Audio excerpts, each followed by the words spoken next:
Welcome back, everybody. Robert Creamer, module number 8, Learn Commercial. Hope you guys are ready to go. Talking about office and industrial. Let me go ahead and share this screen real quick. Boom, boom. There we go. All right, let's rock and roll. Okay, office and industrial. Industrial is super hot right now. All right, types of office buildings. We have traditional, standalone, creative, co-working, and executive suites. Now the co-working and executive suites are pretty close. There's just a few variations of those. All right, types of industrial buildings: warehouse space, distribution space, manufacturing space, refrigeration, cold storage space, data centers, flex, light manufacturing, R&D, and showroom. All right, so obviously, when we think about office space, we're typically thinking about a tower, right? If I'm mentally thinking of office, I'm thinking of a downtown or a 10, 20, 30, 50, 80-story office building in downtown, all glass, looks like this, which you'd hate to be a window washer, although I bet they get paid pretty well. But traditionally, this is what you think of: a few stories to a 40-story building with businesses operating out of it, nice lobby, probably 5 elevators. Standalone, think doctor's office, title company, real estate company. Generally, we see these in an office park setting with multiple standalones. They can be a single or have a few tenants, but typically smaller, right? So a lot of the times it just makes sense if you're buying a 2-acre tract of land, an acre and a half of land. If you don't want to build a strip, if you don't want to build an office tower, you want to be single like this picture is, this dentist office, you could have that building, then a pediatrician next to it, then maybe a daycare next to it. You can stick to the same genre, you can split it up, but you'll see a ton of these in every market. Just small office condos, they're great because usually develop, and instead of leasing out, you sell them to an owner occupant, like a dentist. Office space, now this is very creative office space. Think open layout, the new wave like Google, Facebook offices geared towards collaboration, transparency, and efficiency. They generally don't need as much space. We see a lot of new tech and creative agencies opting for this layout. Now, everything kind of shifted before this WeWork open space environment. People were thinking, what would more of a bullpen environment look like? Are they going to be more productive, less productive? They were testing out to see how the culture versus how productivity, interaction, noise problem, how all that worked in an office space. And some worked better than others. When they're in a high volume sales environment, some of this works great because you can hear the winds and it gets you kind of fired up, right? Think Wolf of Wall Street, that nonsense. But this is what a lot of the co-working spaces can look like. Wide open, you rent the desk, that kind of stuff. Actually, I should jump in. This picture is a WeWork. This is a WeWork location. If you can see on the left and the right, those glass partitions. So these are co-working or executive suites. So startups or those wanting flexibility and no long-term commitment strive here. They encourage social interaction between tenants by having large common areas, organized events, and panel discussions.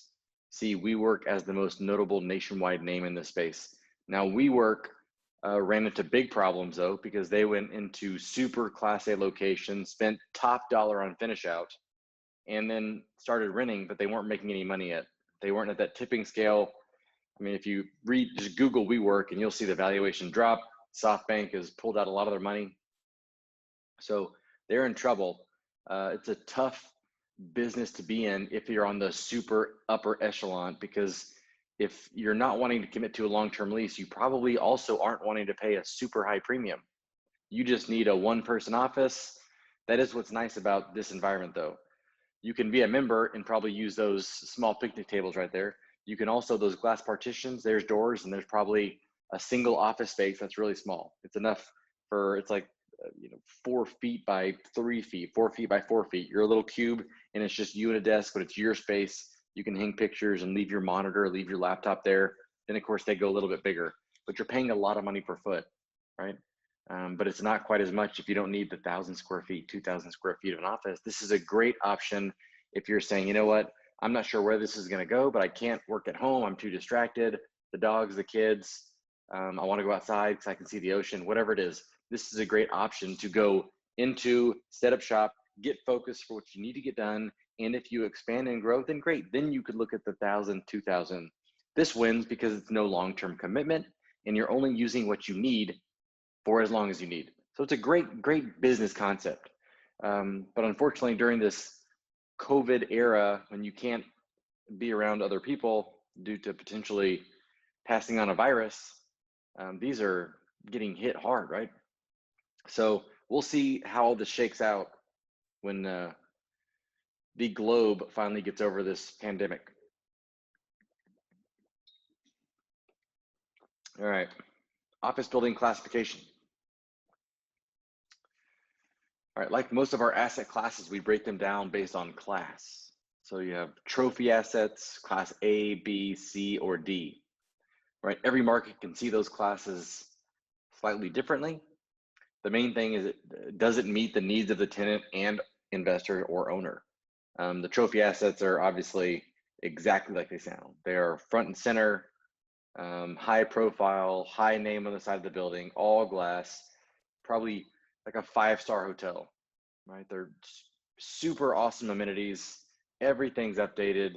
And if it's not updated, it's just the best location in a city by far. We typically see the classes fall into a category based on age, location, amenities, curb appeal, maintenance, infrastructure, awards, internal systems, HVAC and plumbing, and historical significance. So not every city is the exact same, right? If this is a trophy asset in a smaller town, San Antonio, it most likely won't be a trophy asset in New York. Two different markets, wildly different. In fact, in San Antonio, you probably don't have any trophy. You have class A for sure, but maybe not trophy. In New York, we have some trophy assets. As you would think, class A or trophy properties get the top tier rents, have the most amenities, nicest lobby, and highest quality for the area. Sometimes even a lobby concierge. As you move down to B and C, they're still great buildings, nothing wrong with them at all, but usually they're a little bit older, less amenities. I say smaller tenants, but that if it's the rent's cheap enough, it doesn't really matter, because that can also attract tenants because it's a discounted rate and they don't really care. Like a call center, they don't care if the building's old or not, they're just piling people in. Cheaper lease rates is the kicker, and class C is typically what you see is what you get. You know, lower rents, probably no amenities, just a place to come in and work. And those are great because they definitely serve a purpose. I mean, some people, like I don't, you know, for me, I love walking into nice environments, but sometimes even when I set up an office space at the office I was renting for my real estate group, we didn't have pictures on the wall. We didn't have stuff. I didn't care. I needed someone else to do that because in my mind, I'm coming here to work. I want to come in, get to work, hustle, get out, right? So some people have that mentality too. Look, I don't have people driving by saying, I need to go into that building. I need to go in to see them. I'm just going in. I needed a physical place to conduct business, so it didn't matter. Now, a lot of the attorneys, real estate companies, title companies, engineering firms, people selling high value service items, they want to have the appearance of over the top professionalism and class. And sometimes they feel the need to be in a class A office space. They need to showcase it. When you're coming in and you're going to spend a lot of money with our firm, we want to show you that we welcome that and we live in that environment, right? So it just depends on what kind of business world you're in. And then we got the class Ds, right? The class D with any asset class is always a struggle as a tenant and as an owner. We didn't see many in this category because the city won't give a CO, right? It won't pass inspection. It's just hanging on with a few tenants and waiting to be repositioned. We see a lot of these turn into small multifamily complexes. Sometimes this is absentee owners. They're out of state. They're really not sure what's going on. They were self-managing and they just weren't paying attention because they're busy. And before they know it, half the tenants had moved out. One of the ACs broke, the building's staying warm. They aren't replacing anything, or it's just mismanaged because they are unsure what to do. And we've taken listings before where beautiful building on the outside, it's a C, maybe a B minus, and it should have been leased up, but whatever they were doing in the marketplace to get it repositioned to where it should be fully occupied wasn't being done. And we had to step in and get a game plan in place, this is what we need to do to get here, A, B, C, D, and E, right? These are the action steps. But then even then we couldn't get them to press forward. So some owners just don't want to spend the money, and unfortunately their building it just may be ripe to sell in the near future. So with that being said though, that's where the big opportunities are for the investors. The investors love properties that are in an okay area or a good area and the building is just run down. It's like if you're a wholesaler buying single family houses.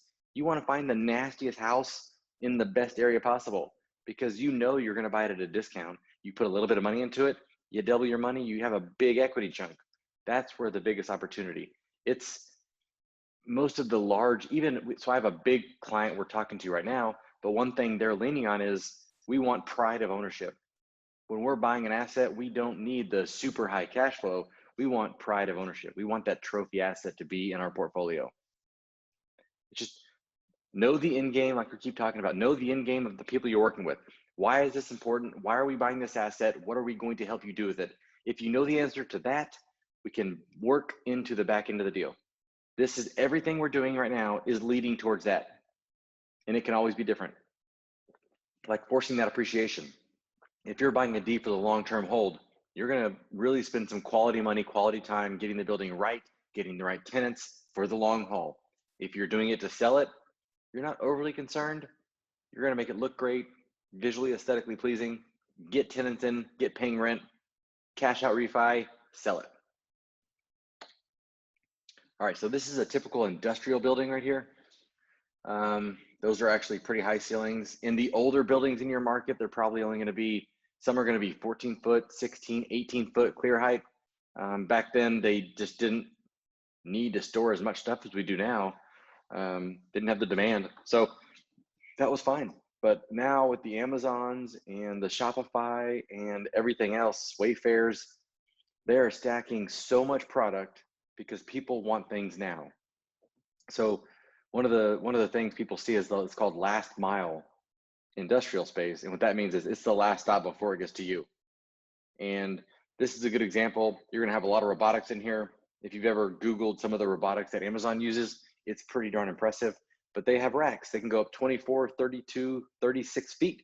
And they just stack stuff. They have forklifts. The machines get everything down. It's all automated. It's pretty freaking amazing. But the warehouse distribution, ranging from 5 to 10,000 square feet on the low side, up to a few 100,000, if not millions of square feet. As tenants use storage racks to store product, typically only a small office space, usually for housing the records, all that stuff. Loading docks, mainly dock high, because 18-wheelers back up. So if you don't know the difference yet, dock high is when you have like either a slope down or the building's raised. So the 18-wheelers drive down, when they drop the gate down, it hits the ledge. Or you just drive into the back of the building and the back of the building is the same height as a truck. And there you go, that is dock high. Or you have grade level doors where an 18-wheeler or a truck can drive into the building and go from there. That's grade level. There you go, large parking area for 18-wheelers to maneuver. Some properties are served by rail cars, right? The big ones, the industrial manufacturing buildings. But usually we don't see a lot of parking spaces for industrial. It's mainly for the 18-wheelers, the trailers. There's a few office space because a facility like this, you don't need heavy workload of people. It's mainly machines and people accepting freight, sending out freight, all that fun stuff. But industrial is great right now. All right, now on the manufacturing side of industrial, it's similar to a typical warehouse, just with a few alterations and different zoning. So this is when you need to be careful with the zoning, because just because you have an industrial use doesn't mean it works at all industrial spaces. There's light industrial, there's heavy industrial, there's heavy equipment, and then there's industrial like a cement plant, which is special use. So just make sure your zoning complies with where you're trying to go. Think of any machinery you need to manufacture: pressurized water or air, cranes to lift and move heavy items, sloped floor for drainage, high capacity electricity, heavy ductwork, and potentially any other specialty items needed to manufacture goods. This falls into heavy industrial for zoning purposes. So refrigeration and cold storage, which by the way, this has gone up a ton right now because the grocery stores have been really kicking butt during this COVID timeframe, and we've always had a lack of cold storage space because they're expensive to build. But they're popping up a lot. They're a lot more frequent than they used to be. Specialized buildings most often used for food products. We can see large coolers, 34 degrees down to freezers, -10 to 0 degrees. Meat, produce, prepared meals, dairy. Think of the dairy and produce cold rooms at your local Costco, right? Just think of that, just much bigger. There's quite a few of those. Industrial data center, that's a cool data center room. That really is, that looks pretty badass. All right, super specialized, heavy HVAC. If you've ever seen your IT closet at your work, they have their own dedicated HVAC unit because that equipment gets so hot, it can damage it if it does get too hot. So you have to have a special AC unit or a designated AC unit blowing cold air on that by itself. And it could be two, depending on how big. I mean, I bet this is pretty chilly in there because they probably have that thing pumped full of AC, just going crazy. Heavy power, reinforced floors to support the equipment weight. You know, think your local office server times 1,000. That is crazy. So we sold a data center actually down in Austin, and I mean, tons of AC, tons of equipment, very few people, but data centers are popping up everywhere. I mean, do you think that technology and the need for more data centers, cable, storage is going away? It's not going anywhere. Well, to get more fiber and more cable and more data centers are going to keep popping up. Everything we're doing is leaning more onto tech, meaning we need more efficient and better ways for streaming, sending data, handling bandwidth, because the more and more devices, pretty soon everything we touch is going to be connected some way, the Internet of Things, right? Everything's going to be connected. So we have to have massive bandwidth, huge servers, fiber optic cables. I mean, it's going to be crazy. I know Elon Musk has a company, I can't remember the name, I'm drawing a blank off the top of my head, but he's sending a ton of satellites in the air. So there's going to be, you know what? I don't want to speculate. We're going to go ahead and I'm going to Google this right now. I'm going to tell you. Elon Musk satellites. What's it called?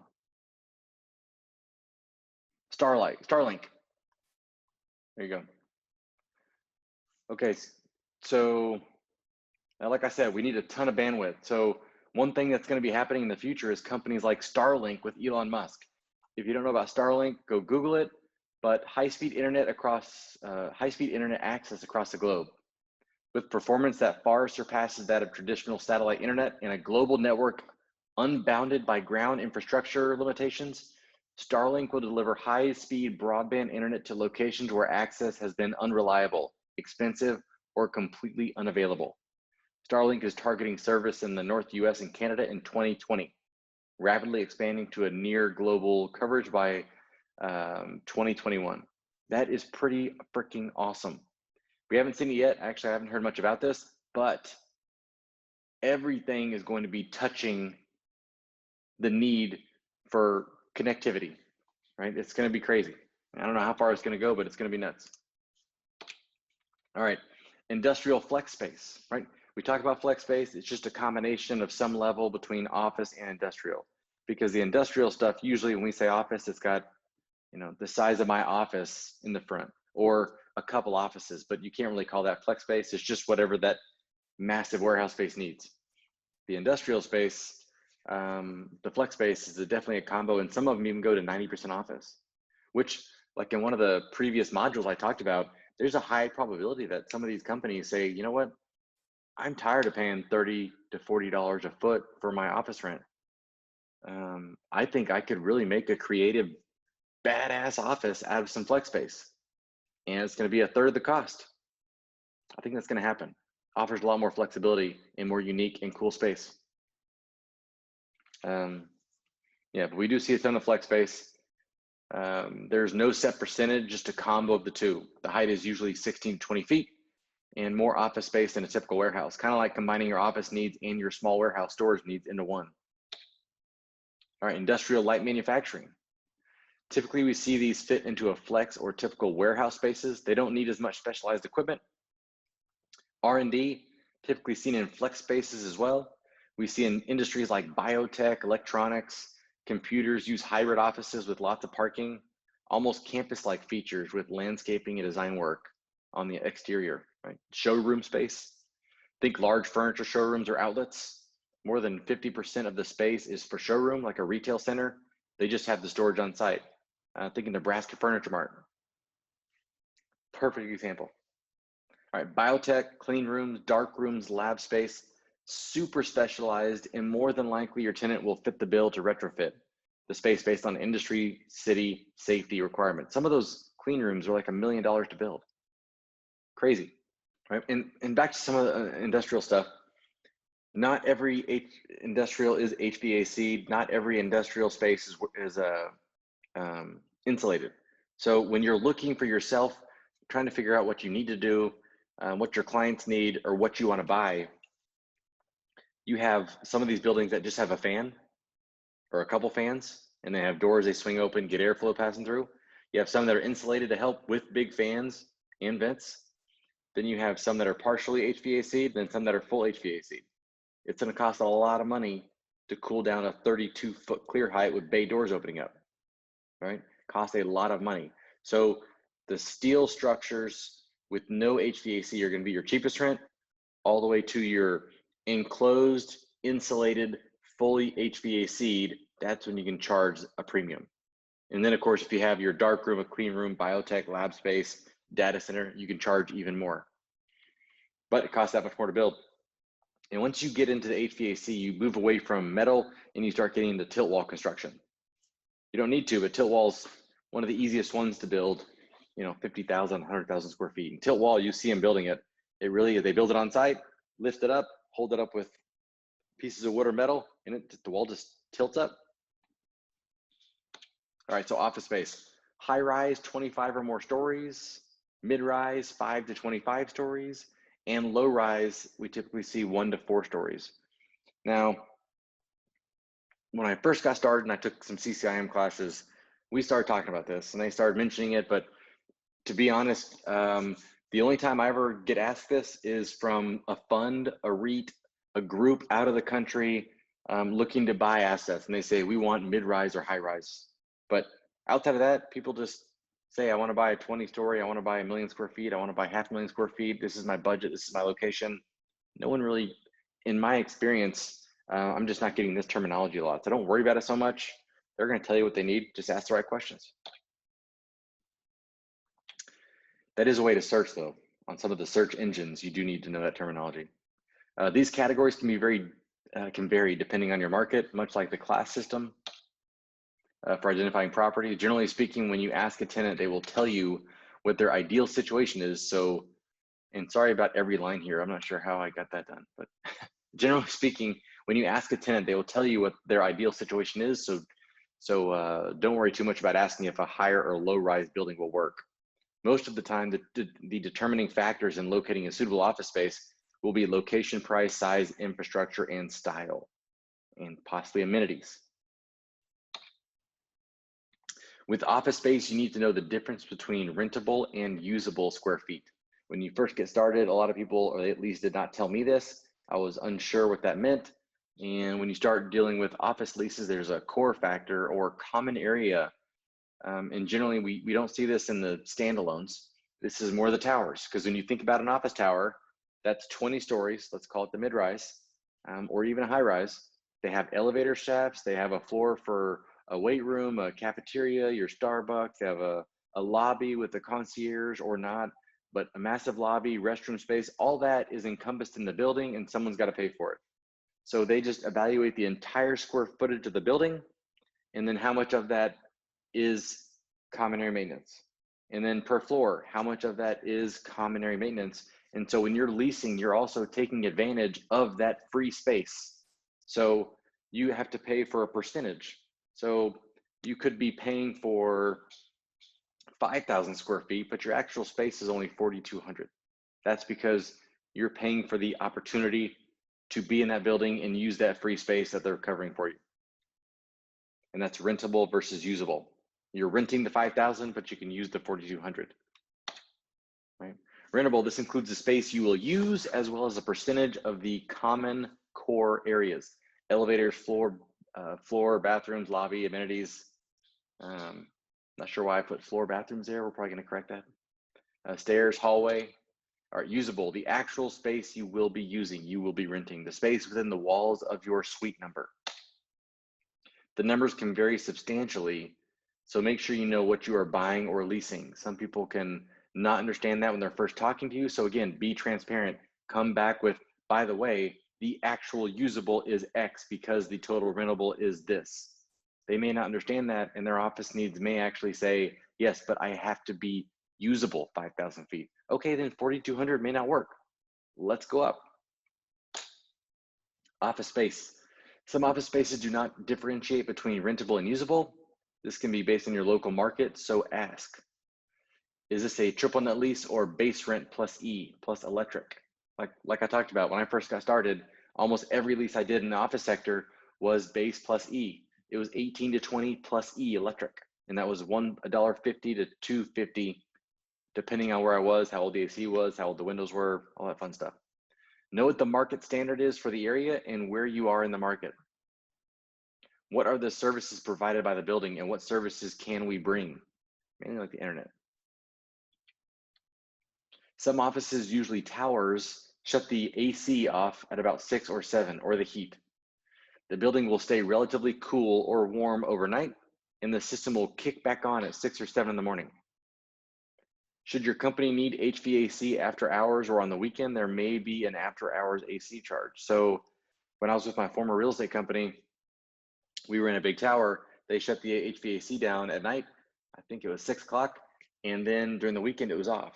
Now, if our suite, our area wanted it on, we had to pay an extra fee. It's like $36 an hour. I forgot what it was, but you know, over time it adds up. So maybe it's more than that. Maybe it's $250 for the weekend. I can't remember, but there's a fee because they got to switch that sucker on. And these buildings are pretty big. So yeah, just be aware of that. Who determines signage on monuments or building? Usually if you're in a large building, they're gonna say you need a majority or the largest space in the building to have your name on the side of the building.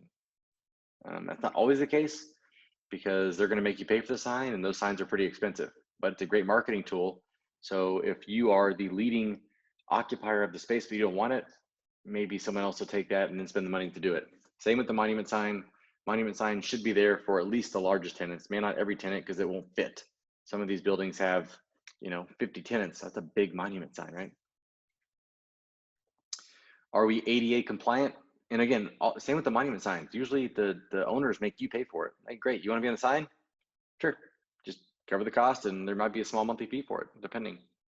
Are we ADA compliant? Remember, any substantial work in certain cities will require everything be brought up to code. For example, any floor plate over 3,000 square feet must have an elevator to the floors above. Every 1 inch of concrete elevation on stairs needs a 1 foot of ramp for wheelchairs, right? The bathroom doors have to be widened. They have to be wide enough in all stalls so you can put a wheelchair in, not all stalls, but the handicap stalls to put a wheelchair in and turn all the way around and come back out. Just pay attention. Those numbers can add up. Do we have enough parking? Right. Most cities outside of CBD, Central Business District, have a 3 spaces per 1,000 square foot ratio minimum. Medical and restaurant, we see 5 per 1,000. CBD is unique and most downtown properties don't have a parking requirement, which is why parking in downtown can be such a nightmare. That's almost every major city. There's no real requirement. So a lot of the hotels and large towers, they have parking underground, which is weird, right? Because most cities say, or if you're up northeast rather, they can have basements. We don't have basements in Texas. They say you can't have a basement. Well, that's not exactly true. It just costs a lot of money. We have clay, we have softer soil with the heat and the droughts and then the rain. We have things that expand. It can be more challenging, but for example, you go to downtown Dallas, Thanksgiving Tower, they have 12 stories underground for parking. So it can obviously be done. It's just very costly. But again, you need the parking or you need the city or government to put in parking garages in great locations because parking is horrendous. And if you see all those valet guys are running like crazy, they got to run like 5 blocks just to get to their parking lot. In the future, if you watch those future videos, they're talking about needing vehicles less and less and less. So what I start thinking about, what could our downtown look like if we don't need the parking spaces? What if we just had trams, trolleys, or automatic vehicles that there was a parking lot on the outside of downtown and it just picked us up and took us somewhere?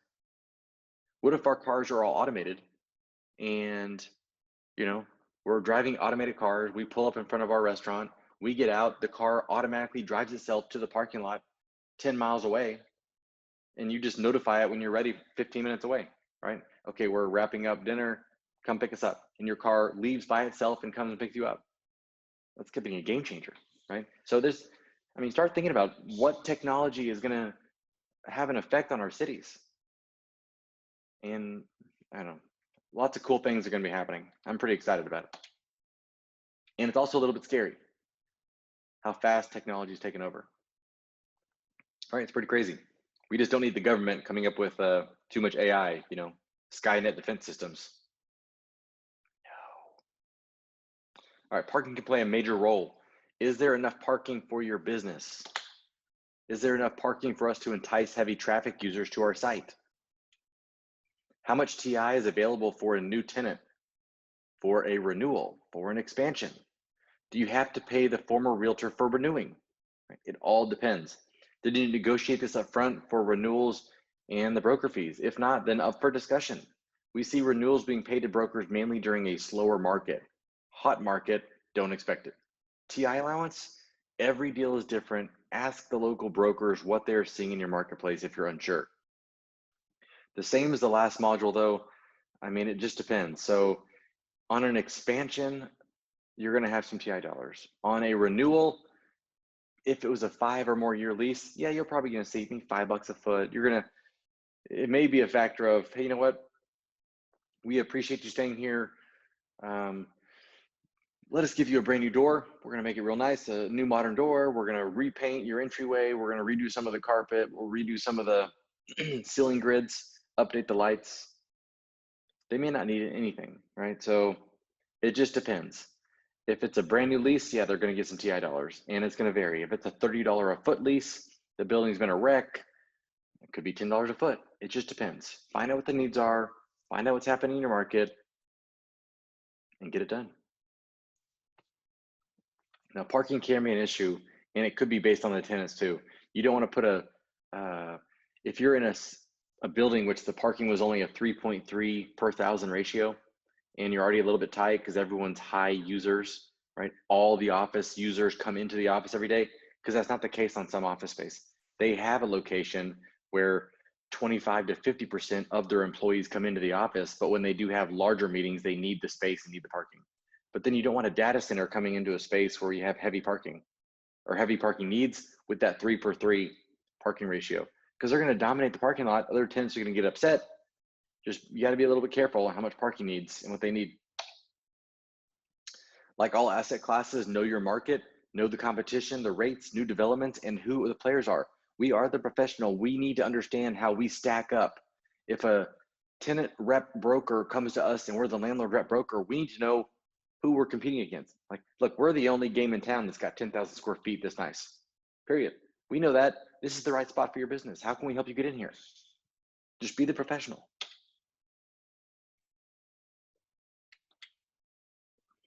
The tenant mix for an office and industrial property are far less important than that of a retail center. Most office and industrial is for your business or a destination location, meaning they don't drive by and come in, right? They're coming to see you. So the tenant mix isn't that important. And you could have any number of businesses operating there because they know you're there. That's why they're coming. They're not driving by, seeing your Google sign on the outside of the building and say, you know what? I need to go talk to Google today. That just doesn't happen. All right, so when is a tenant mix important? Again, in the office environment, it's mainly about what are the needs of the tenant. So parking is an issue. It could be power, flexibility, but generally speaking, it's not that big of a deal. You do see a lot of the medical groups run together because they're usually near hospitals or near senior living facilities, right? Those, they run together. A lot of attorneys run together. Real estate and real estate related businesses typically run together. But again, it's just not that big of a deal. And the tenant mix is definitely not as important, anywhere near as important as it is on a retail side. You do want to make sure you have happy tenants, make sure your building's kept in great order, visual, aesthetically pleasing, the outside looking great, the parking lot's looking great. But yeah, outside of that, it's not gonna be that big of a deal. Now, I do say that you're not gonna wanna have two title companies on your ground floor. You're not gonna wanna have two competing real estate firms taking up your lobby space in your ground floor.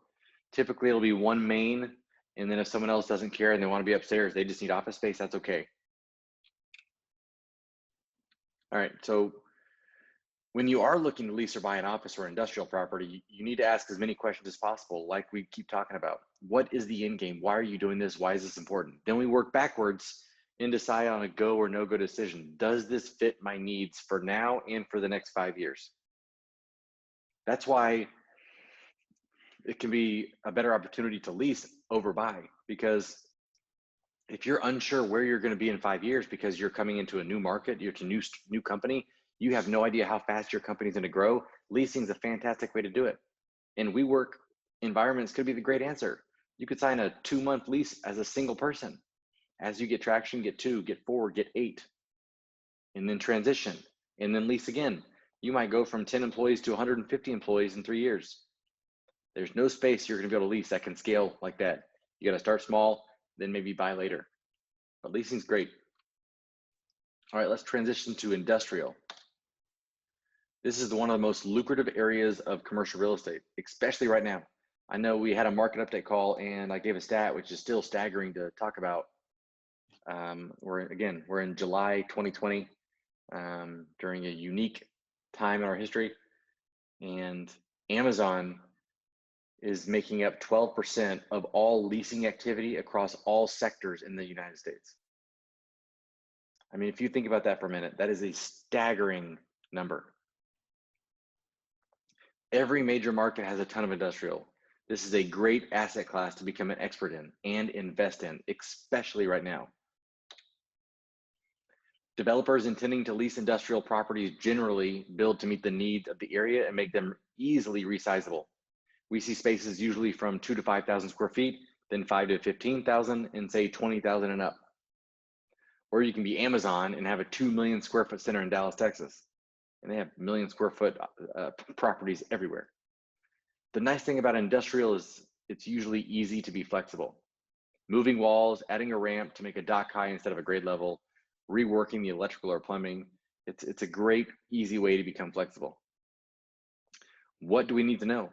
Right, most people are looking for a specific size range, location, then we'll specify any office warehouse mix, any outside storage they may need, ceiling height, power requirements, parking, dock high or grade level doors, loading and unloading. Can an 18-wheeler get in and turn around? Right, these are all things you need to start asking questions about from your tenant or what the needs are of your clients. With a multi-tenant building, we can see common area factors kicking in. So when we have a lot of tenants, sometimes you're going to have outside areas or some sort of common area in the middle. It just depends on the structure. Because some of these old, unique areas have a common area in the middle and they have creative flex space around it. It just depends. Every city's different, every market's different. This doesn't come into factor that often. I've only seen it once actually, and that was just a unique property. But again, just ask questions. All right, when you are looking at industrial properties, you need to pay attention for your clients so you're not wasting their time. Right, like for right now, just for example, my client, we're looking at buying some land in South Dallas because he wants to build some industrial, some metal buildings to potentially have some auto development out of. Well, the problem with auto is some of these properties don't allow oil changes. They don't like auto repairs. So we had to investigate that first. Then when you're looking at buying a property like this, you got to figure out, is it light industrial? Okay, what's my zoning and what am I able to do here? Is it heavy manufacturing? What am I allowed to and not allowed to do? Not only that, you have to check the deed restrictions, because a long time ago, people didn't think as far ahead or as things would get to where they are as far as the industrial and the needs of the cities. So they have items in deeds that don't make any sense.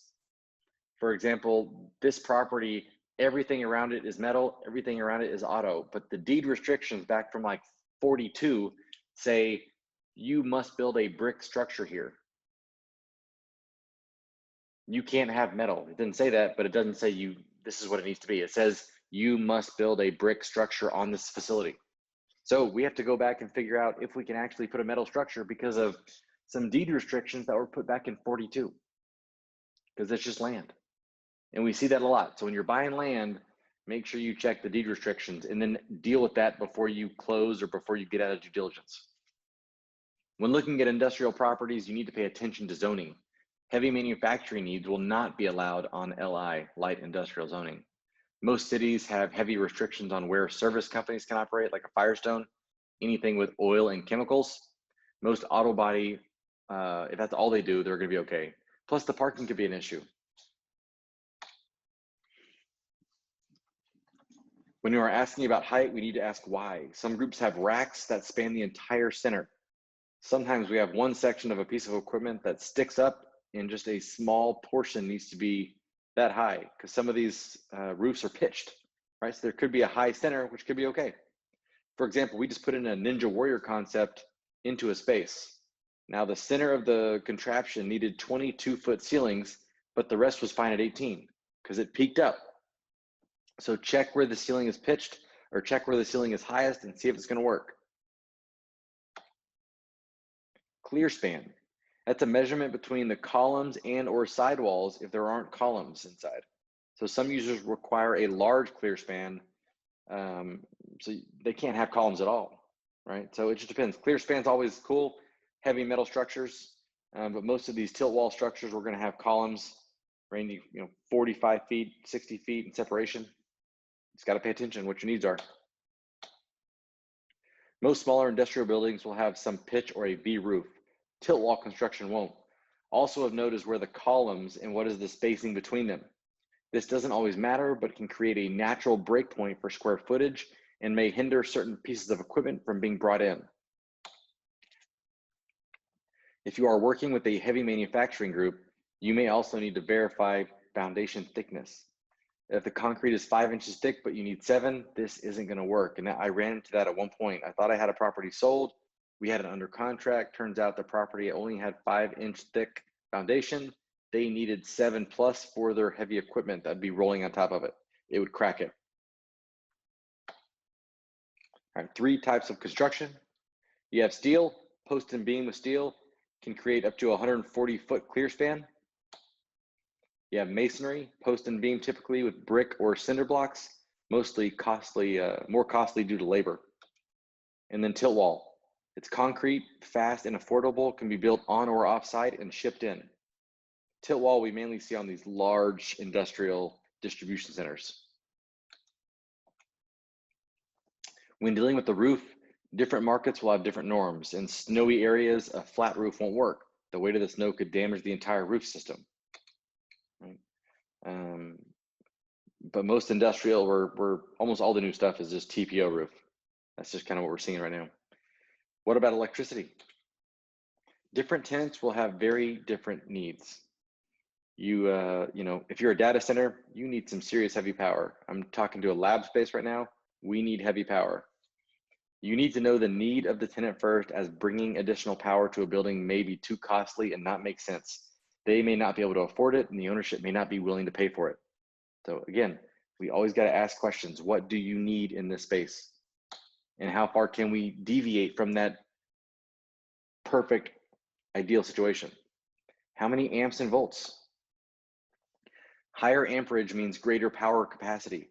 Minimum is 220 to 240 and about 200 amps. Then we jump to 440 and 880, etc. If unsure, get an electrician out. Just make sure before you dive down the LOI and lease path. Does the building have AC? Don't be surprised if it just has a fan.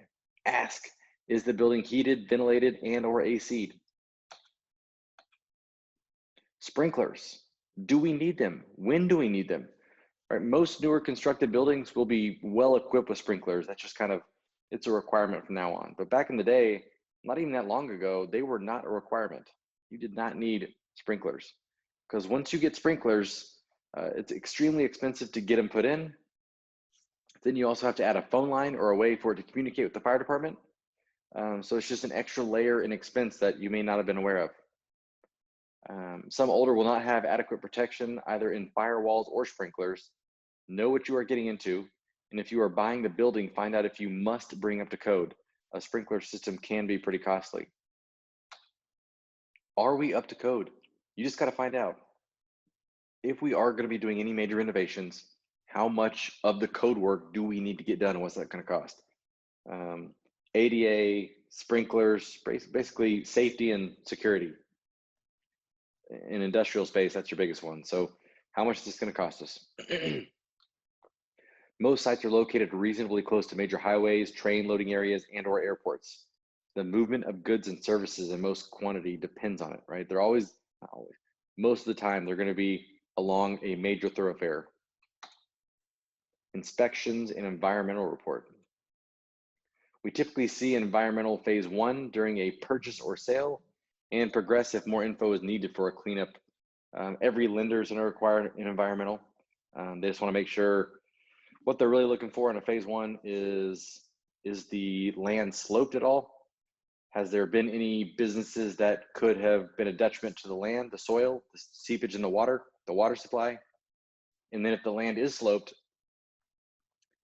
is there a gas station, a cement plant, somewhere north, at least in the direction where the slope is, up the hill, up the slope, that may have contaminated the groundwater, may have contaminated the soil? When it rained, did it come this direction? Has anything been contaminated? If the answer is a resounding no, no further work is ever going to be done. If it says possibly, then they order a phase 2, they bore in, they take core samples, et cetera, et cetera. I've only had one, I think we explained it. It was that center in San Antonio that used to be a former dump. It was leaking methane gas. That was the only time it's ever been a massive hindrance, and we had to bail on the property. Because every time someone buys this, they're having to look at this and get it taken care of. So it's being dealt with fairly often, right? And the inspections are going to check all the normal inspection stuff, and they'll advise if they see something odd as well. Let me see. Yeah, a phase 1 will let you know if any hazardous materials are present on the property or the neighboring properties. Then look historically for anything that may have caused a problem in the past. A phase 2, they take soil samples. Drilling into soil and testing is usually done. Possibly look at any materials, powder, dust, liquids, containers they find on property. For example, we tried to buy a building that used to clean larger printers. They use a chlorinated solvent. The solvent seeped into the ground and had a 10,000-year shelf life. We talked about that in a previous module. We didn't buy that building.